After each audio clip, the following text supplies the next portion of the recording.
Secrétaire aye abandi ko féliciter mwana mwasi wa lobi en tout cas félicitations nzambe apambola yo tozio penza na musala oza vraiment na kimi onekete na yo ndevandi so na kiti o ko vanda parti à lundi alobi pona bino en tout cas désolé en tout cas to moni ke boza vraiment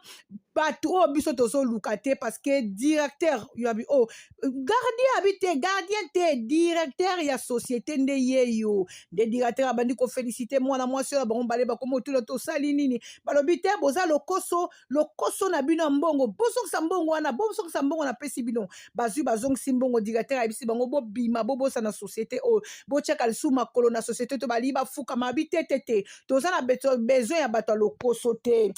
Ah, bien-aimés de le Seigneur, que Dieu vous bénisse. Mieux vaut paix avec la crainte de l'Éternel qu'un grand trésor avec les troubles. Tala